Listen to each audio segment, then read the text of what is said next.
Hey everybody, welcome to my channel. The universe is not what you think it is. Excuse me, I am the modern day prophet, and this video is going to be titled, I am going to break down every aspect of Metatron's cube, or the seal of Metatron, and explain exactly what it is. And that's exactly what I'm going to do in this video. And I'm going to prove to y'all once again why I am the modern day prophet and why I understand things that nobody else in this world would understand. Now, I don't know if any of you are familiar with sacred geometry. I've never studied sacred geometry, but my understanding of mathematics and geometry have led me to understand what sacred geometry is, what it means, and what it represents. And basically, sacred geometry, which honestly, that's a kind of a dumb name. It should be called something else. But anyway, sacred geometry explains matter, it explains quantum force, and it explains how matter combines with quantum force.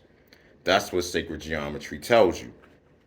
And that's where the seal of Metatron or Metatron's cube comes from. It comes from sacred geometry. So, evidently, a long time ago, people had an understanding of things that we no longer understand. I understand it, and that's what I'm going to do in this video. I'm going to explain to you what all of the pieces of this means, and then I'm going to explain to you exactly what it is.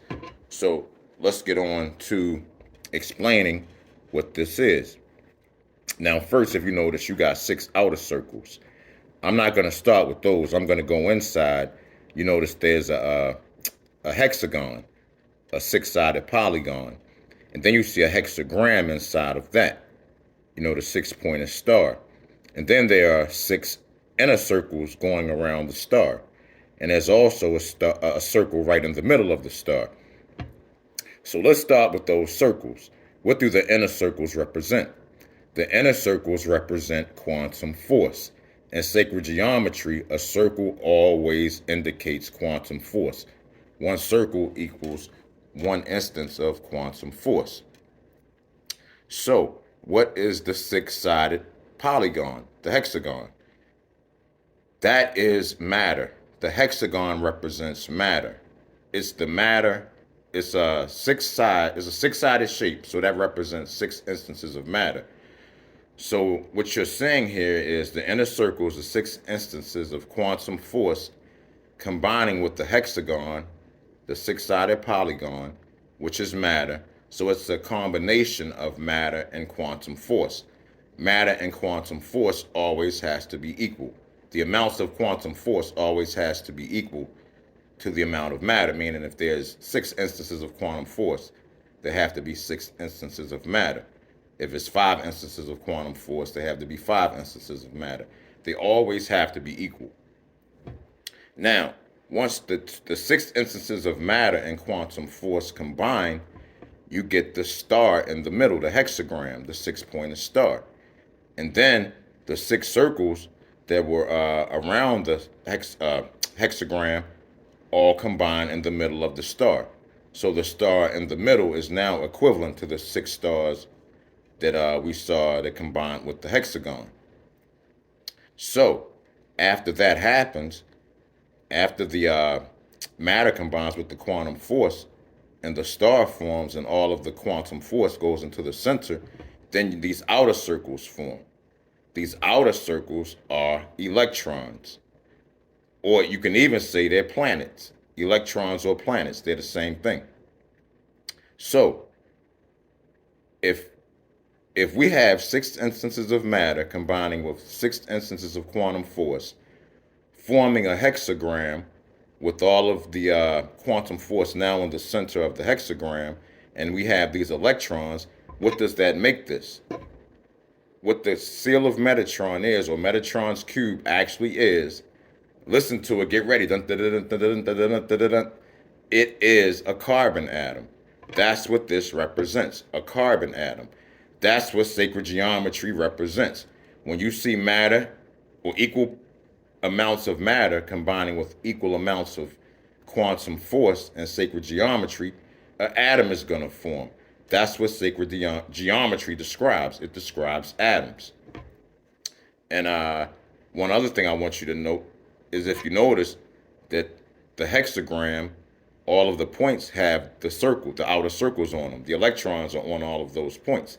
What that tells you is the points on the star indicates the orbit of the electrons around the proton, neutrons, or you could say it indicates the orbit of the planets around the star or the sun. This would be, if this was a solar system, it would be a 6-planet solar system. The sun would be a little smaller than our sun or star.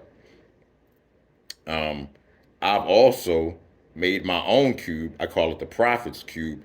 And instead of being based on 6 instances of matter and 6 instances of quantum force, mine is based on 8 instances of matter and 8 instances of quantum force. And I call it the prophet's cube. And what the prophet's cube represents is the oxygen atom, because it's based on 8. Anytime you have an instance of quantum force, which is going to be a line, a polygon, or star in geometry, those 3 things will always represent matter. Quantum force will always be represented by a circle or circles. Like here, let me show you something else from sacred geometry.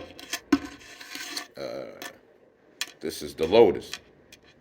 And what the lotus indicates, whenever you put 2 circles together, you get that little lotus leaf. That's what this is. So this indicates a lot of quantum force, because these are a lot of circles combined, giving you those lotus leaves. And if you have enough circles combined, you'll get the lotus flower. And that's how that works. That's from sacred geometry as well. Like I said, sacred geometry represents quantum force combining with matter to form atoms. That's what sacred geometry is all about. I think a better name for it would be atomic geometry. But, as I said, this is the carbon atom, and this is what it represents. And I guarantee you, if you Google Metatron's cube or the seal of Metatron, you will never, ever find that answer. You will never find that answer, because this knowledge does not exist anymore. It's gone. It's lost. The only reason I understand it is because of my other understandings of mathematics and geometry. And just so y'all know, my book, The Universe Is Not What You Think It Is, which in fact, let me grab it. Let me grab the book, The Universe Is Not What You Think It Is. And chapter 5 is titled Our Existence Explained Geometrically. And I explain all of this in that chapter. Like I said, I've never studied sacred geometry, but that chapter will explain a lot of sacred geometry, because it's pretty much the same thing I'm saying. Whoever understood this way back when evidently understood the geometry of atoms, and nobody understands that anymore except for myself. And yeah, so I mean, I don't even know. It's kind of unbelievable to me that something that's so simple would be totally lost, so misunderstood. But whenever you have a star in geometry, the points will always indicate the path of the electrons. That's why it's all stars in sacred geometry, I should say. But anyway, y'all, I hope that y'all have found this video informative, and y'all can add another bit of information to your information bag, a little more knowledge, a little more understanding. And yeah, if you have any questions, by all means, post them in the comments section. Thank you all for watching this video. Please share the video with anybody that you think wants some knowledge. Like I said, I'm only going to speak the truth. I'm going to speak fact. There is no other YouTube channel like this one. So if you're lucky enough to be here watching this video, I'm saying you found the right place if you want to know the truth about things. And yeah, on that note, y'all, thank you for watching. I love you all. Peace.